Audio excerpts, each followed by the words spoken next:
O programa a seguir tem classificação indicativa livre. Uma voz inconfundível, uma presença de palco única, particular.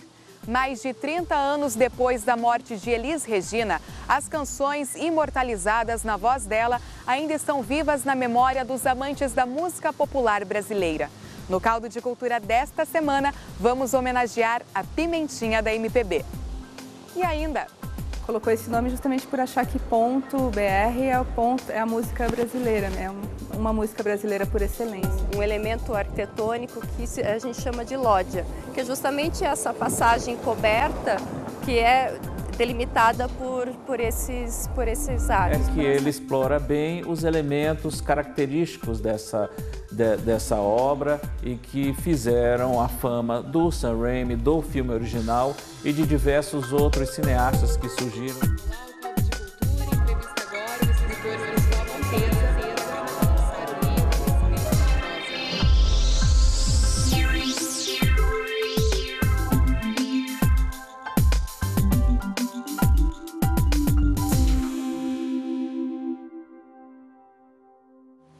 Década de 50, o rádio ainda era um dos principais meios de comunicação de massa do país. Muitas pessoas paravam na frente deste aparelho para escutar os famosos programas de música. Lá no Rio Grande do Sul, uma pequena gaúcha de apenas 11 anos de idade já se apresentava nas rádios de Porto Alegre. Difícil era encontrar quem não gostasse da então pequena Elis Regina. Isso é uma outra coisa que a gente não pode esquecer, que o rádio, assim, ele vai ser uma grande escola para esses músicos. Por quê? Porque ali é onde eles vão estar escutando todas as músicas do mundo naquele momento. E vão estar ali, às vezes, cara a cara, porque como os programas eram ao vivo, então esses músicos vinham para lá, cantavam, tinha um programa de calor, mas tinham os artistas mesmo. Então ela vai ter esse contato com essas pessoas, acho que isso faz uma marca muito grande. Desde pequena, a Elis já era conhecida por ser dona de um vozeirão. Quem ouvia a pequena gaúcha cantar lá em Porto Alegre sabia que o sucesso era questão de tempo. Sei que o mundo é mau, jamais vai entender. Uma voz muito poderosa, muito forte, que a gente chama de registro de peito, que é aquela voz que é tudo pra fora, voz de fala, né? E tem jangada no mar, então aquela coisa muito aberta. E até o que dizem que ele inaugurou a chamada tradicional MPB, com aquele jeito de cantar também que foi muito específico, muito pessoal, né? Muito forte, que identificou uma cantora. Olha, tá parecendo uma nova cantora. E não é à toa que foi considerada uma das maiores cantoras, né, da MPB. E o sucesso, a popularidade veio na década de 60, após as aparições nos festivais de música da televisão. Mas este é o assunto do próximo bloco. Agora, um coletivo que reúne artistas do Brasil inteiro resolveu misturar no mesmo show manifestações populares da nossa cultura brasileira. Este é o espetáculo Naeira, que se apresentou em Curitiba. Confira. Batucada, dança e canção. De norte a sul do país, a cultura brasileira se faz presente. Tem para todos os gostos. Maracatu, cirandas, toadas de Bumba Meu Boi e os carimbós. Tanta diversidade, imagina só se pudéssemos reunir tudo isso num único palco. Será que dava? Não só dava, como já é feito. Este é o espetáculo Naeira, do coletivo Ponto BR. Cada integrante do grupo tem relação com alguma dessas manifestações populares. Tem a mestre Walter, que é o mestre do Maracatu Estrela Brilhante de Recife, que é um dos maiores grupos de lá. Tem Binha de Maracanã, que também é cantador do boi, então ele está representando essa tradição do bumba boi maranhense, que tem um vigor impressionante, né? E Dona Zezé Menezes, que é a caixeira do Divino, lá da Casa Fantiachante, que é um terreiro maranhense. Ela é mestra do Reis, também, do Maranhão, que é uma manifestação natalina, né? O Reis do Oriente.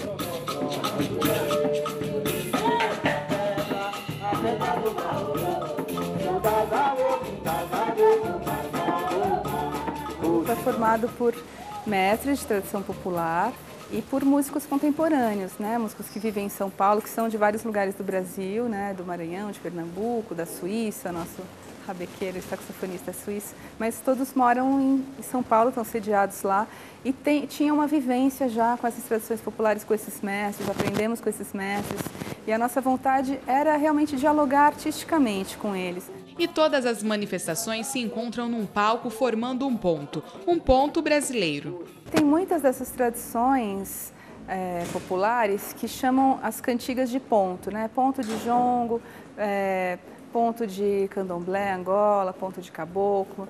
Então, tem muitas, é como eles denominam muitas dessas músicas, ponto, né? E a gente colocou esse nome justamente por achar que ponto BR é a música brasileira, é uma música brasileira por excelência mesmo. O espetáculo Naira foi apresentado em Curitiba e pode voltar no segundo semestre.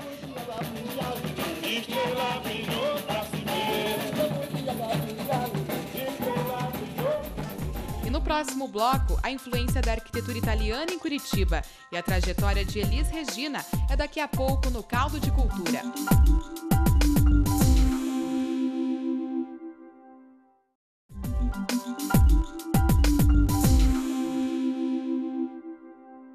Década de 60 é a vez da televisão entrar em cena com os famosos festivais de música. E eis que em 65, Elis Regina sobe no palco para cantar Arrastão, de Vinícius de Moraes e Edu Lobo. A cantora levantou e emocionou a plateia do festival da extinta TV Excelsior. Elis era a mais nova revelação da música brasileira. O movimento nos braços lhe rendeu o apelido de Hélice Regina. Pra mim.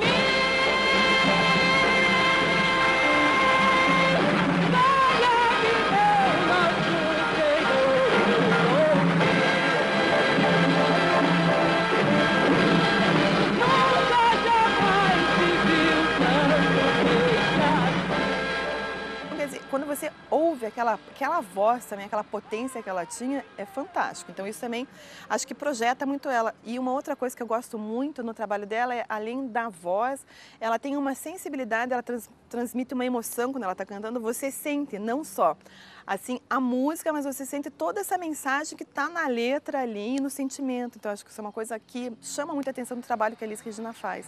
Ela conseguir se colocar assim mesmo. Alguns críticos acreditam que Arrastão seria uma fusão entre a bossa nova e aquilo que chamaríamos de MPB. A sigla surgiu nesta época, na década de 60. O termo música popular brasileira foi criado para classificar as músicas feitas nos festivais. Será que essa música popular daí vai ser também só o que está sendo assim colocado na mídia, né, na indústria cultural, ou essa música popular eu posso chamar o que é feito pelo povo, daí vai se confundir com folclore? Então sempre acho que assim, até essas definições que eles vão estar procurando, passa um pouco por isso também, né? Que música que a gente está fazendo? É uma música que só está passando, então só essas músicas que estão vencendo agora nos festivais, ou só essa música que está conseguindo gravar disco, né? E quem nunca gravou? Você sabe que o Cartola, ele gravou o primeiro disco dele já era bem velhinho, né? Então tem toda essa discussão que acho que é muito bacana. Então é uma coisa que a gente não pode esquecer também.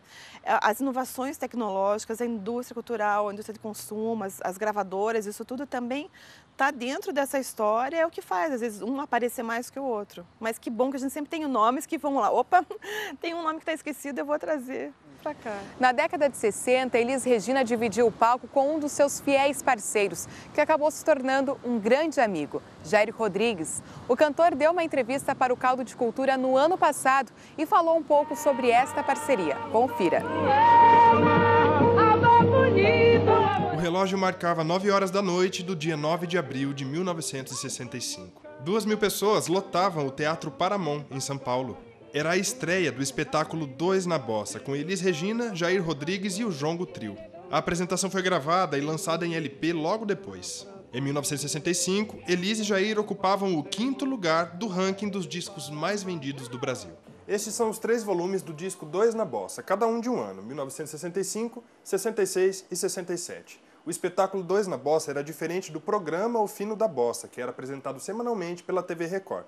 No programa de TV, Elis e Jair recebiam convidados especiais, como Tom Jobim e Vinícius de Moraes. Mas tanto no espetáculo quanto no programa de TV, Elis e Jair se destacavam pela maneira nova de cantar.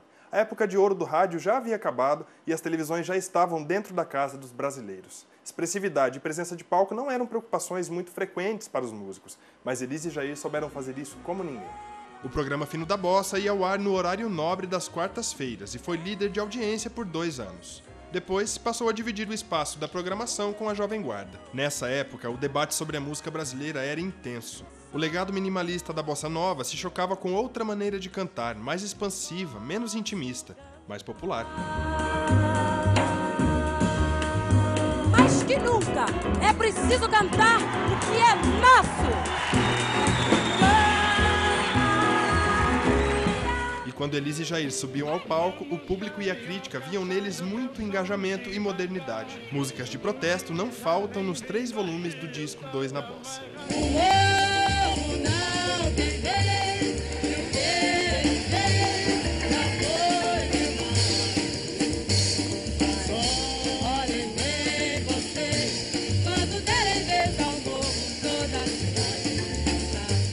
A parceria com Elis Regina é lembrada com carinho por Jair Rodrigues. Os dois foram grandes amigos. Jair conta como foi o dia em que conheceu Elis. Quando eu comecei a cantar, né, e meu sucesso, 64, né, todo, e eu comecei a ouvir falar também que estava chegando uma gauchinha, né, do Sul, cantando bonito, né, dando um recado lindo, e que essa gauchinha se chamava Elis Regina, não era nem Elis, né? Uns falavam Elis, outros falavam Hélice, sei lá, né? E em 1965, no comecinho, eu tornei a me encontrar com essa menina, né? No programa Almoço com as Estrelas, que era apresentado pelo saudoso Ayrton Rodrigues, na extinta TV Tupi, e pela Lolita Rodrigues. Aí que eu pude conversar com essa menina, aí eu fiquei sabendo, o nome certo dela é Elis Regina Carvalho Costa.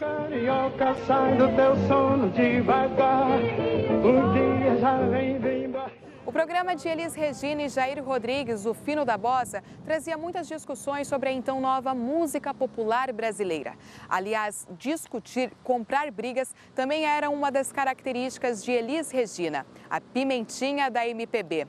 Ela comprou a briga das mulheres, dos músicos, ajudou a fundar a Associação dos Intérpretes e Músicos. Elis Regina tinha uma personalidade que ia além dos palcos. Regina, você veja, a Elis teve o programa com o Jair Rodrigues, né, o 2 na Bossa. Então, além de ser um programa onde você falava sobre música, eles também conversavam sobre isso. Quer dizer, a gente não vai só cantar, a gente tem uma participação também como cidadão. Acho que isso é uma coisa bacana que às vezes assim, a gente vê faltar um pouco nas pessoas, né? E eu não digo só na classe artística, assim, né?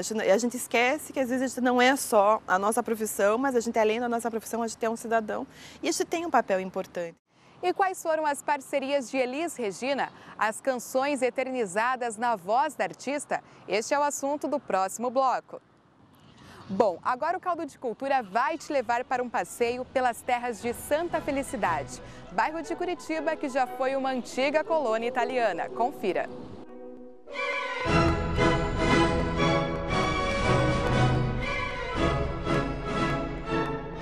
O bairro de Santa Felicidade era uma tradicional colônia italiana de Curitiba. Boa parte dos imigrantes que aqui chegaram vieram da região do Vêneto, na Itália. E eles influenciaram muito a nossa cultura, na comida, no vocabulário e até mesmo na arquitetura. Neste mês, foi publicado o livro Arquitetura Italiana em Curitiba, dos arquitetos Ana Carolina Mazzarotto e Fábio Domingos Batista. O exemplar mostra que muitas das construções de Santa Felicidade seguiam as tendências arquitetônicas da região do Vêneto. Esta Casa dos Arcos, que fica na Manuel Ribas, uma das principais avenidas do bairro de Curitiba, é um exemplo. Qual que é o diferencial que dá para dizer, não, isso aqui é uma casa que tem influência da arquitetura italiana lá do Vêneto? Ela tem uma característica, que é um elemento arquitetônico que a gente chama de lógia, que é justamente essa passagem coberta que é delimitada por esses arcos, por essa arcada. Que é como se fosse uma calçada que dá pra gente passear. Sim. Até no Vêneto, nas cidades que a gente visitou, a gente viu que as casas são construídas muito próximas umas às outras, de forma que você pode caminhar pela cidade coberto, assim, por essas passagens cobertas.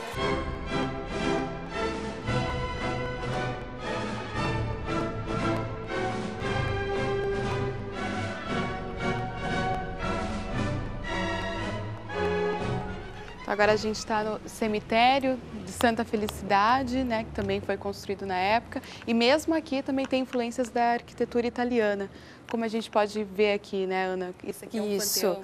A principal característica que remete aos cemitérios que foram construídos na região do Vêneto é essa construção aqui que a gente chama de panteão. O panteão ele foi feito no formato de lógia, ele tem a capela principal no eixo e são 9 capelas mortuárias de cada lado. E essas capelas mortuárias foram destinadas às famílias que patrocinaram a construção desse panteão. Entre as colunas está uma capela mortuária e embaixo dessa capela fica a cripta, onde é feito o enterro das pessoas da família. A Igreja de Santa Felicidade também é um exemplo da influência da arquitetura italiana. A obra da igreja foi concluída em 1891 com a ajuda dos colonos. Anos depois, em 1928, ela foi ampliada frontalmente. Este projeto é mantido até hoje. Ela tem como característica importante o campanário separado do corpo da igreja e também o uso de elementos clássicos na sua decoração de fachada e no coroamento em cima ela acaba em frontão, que são elementos que a gente pode remeter à arquitetura sacra do Vêneto. A colônia de Santa Felicidade foi fundada em 1878 por iniciativa dos próprios imigrantes que moravam no litoral paranaense. No começo, apenas 15 famílias se mudaram para as terras curitibanas. Eles vieram para Curitiba em busca de terras onde eles pudessem plantar como eles estavam acostumados, né? Principalmente o vinhedo é uma coisa importante para ele, muito importante para eles para a produção do vinho, e eram coisas que eles não estavam conseguindo cultivar no litoral. 15 famílias tomaram a iniciativa de buscar terras, compraram dos irmãos Borges e ocuparam. O nome de Santa Felicidade é atribuído ao fato que uma das irmãs dos vendedores das terras se chamava Felicidade. Então, para homenagear essa senhora que os ajudou na intermediação da compra da terra, eles teriam dado o nome de Santa Felicidade à colônia.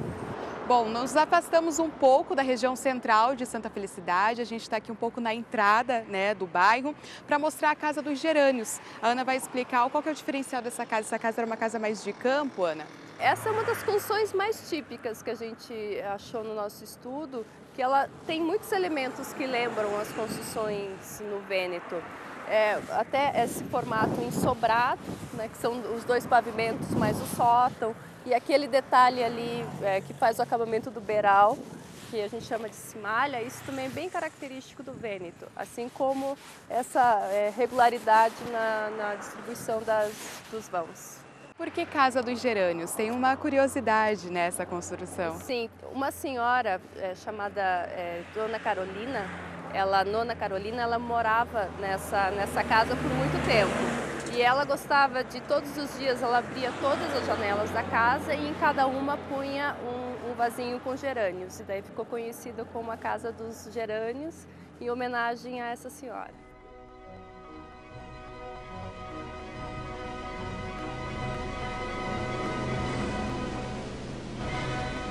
E no próximo bloco, as críticas de cinema com Marden Machado e o fenômeno Elis Regina. É daqui a pouco no Caldo de Cultura.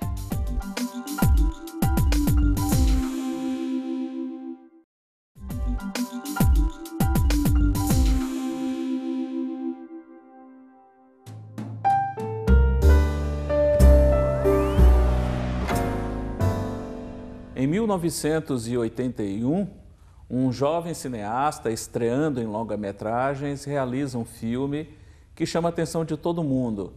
No caso, Evil Dead, muito conhecido como A Morte do Demônio, depois rebatizado como Uma Noite Alucinante. Esse cineasta é o Sam Raimi, que hoje é mais conhecido por ter dirigido a primeira trilogia do Homem-Aranha, mas na época ele era um fã de filmes de terror e, como é muito comum em muitas cinematografias do mundo, muitos cineastas começam suas carreiras fazendo filmes de terror. O primeiro Evil Dead, o primeiro A Morte do Demônio, revelava uma pegada diferente para histórias de terror, conseguia inserir elementos de humor nesse gênero e provava que era possível fazer um filme criativo, inventivo, com um orçamento muito pequeno. Passados 32 anos, temos agora uma refilmagem deste filme do Sam Raimi, desta vez produzido pelo Sam Raimi, que ano passado viu na internet um curta-metragem feito pelo uruguaio Fede Álvarez. O curta-metragem, para quem quiser conferir, é fácil de achar no YouTube, se chama Ataque de Pânico. Por conta desse curta-metragem que o Fede Álvarez fez e jogou na internet, o Sam Raimi terminou assistindo e viu, por conta daquele curta-metragem, que o Fede Álvarez tinha, como cineasta, as características que ele buscava em um diretor para refazer o Morte do Demônio, o Evil Dead original. E o filme terminou sendo lançado agora em 2013, chega esse final de semana às salas aqui de Curitiba, e é um filme que traz mais uma vez aquela situação que é muito comum em filmes de terror, o famoso se correr o bicho pega, se ficar o bicho come, porque é uma situação completamente desesperadora e sem solução nenhuma visível. O filme explora bem essa situação, respeita o material original, não tenta reinventar muita coisa, segue basicamente a estrutura do filme original, tem um pouco menos de humor que o original tinha, mas isso também não é um problema, porque a história flui muito bem, é um filme curto, tem 1h30 só de duração.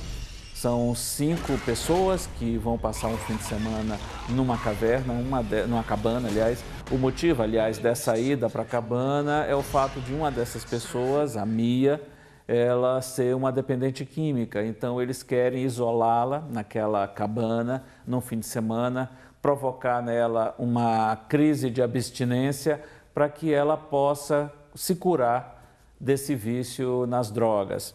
Só que, como em todo bom filme de terror, alguém faz o que não deveria fazer, apesar de todas as instruções em contrário, apesar de todos os avisos, não faça, não faça, não faça, o cara termina fazendo.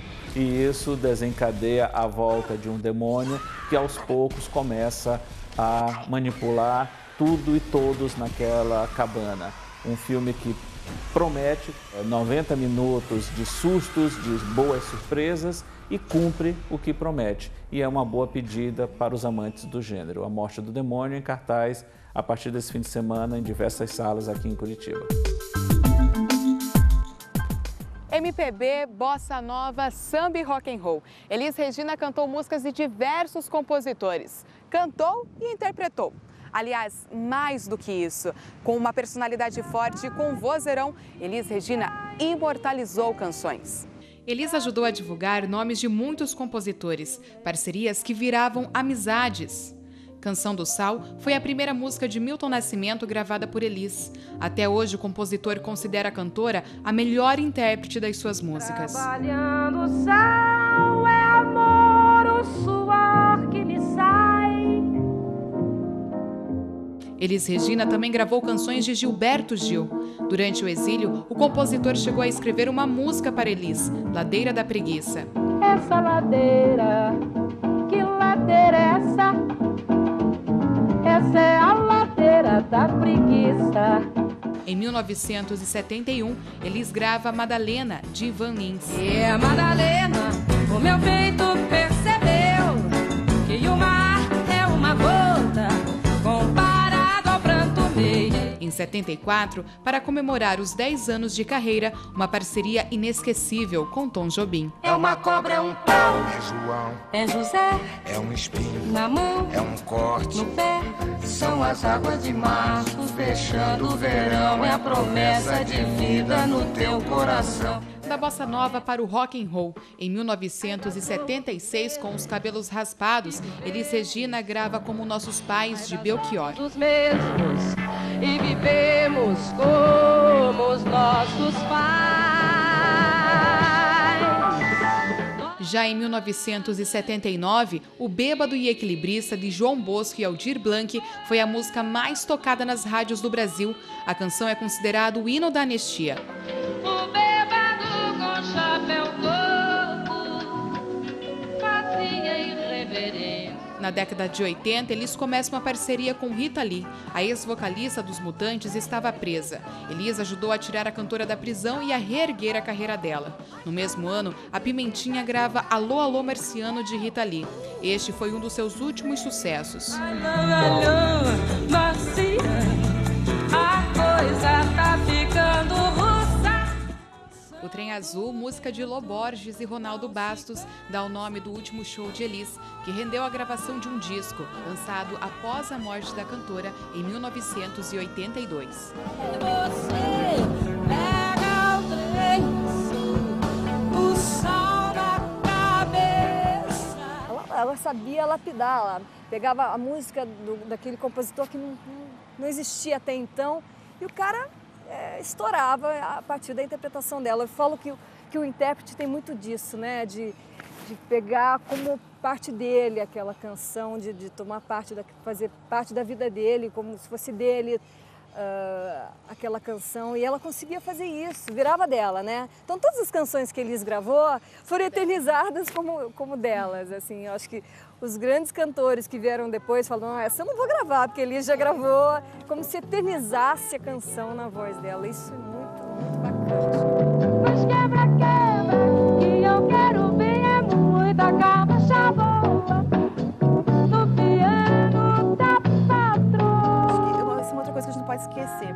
Na realidade, acho que independente se você está falando de música instrumental ou música cantada, que tem uma letra, que as pessoas, né, possam entender a mensagem que está sendo passada, você está realmente representando um bêbado, um equilibrista, um pescador, né?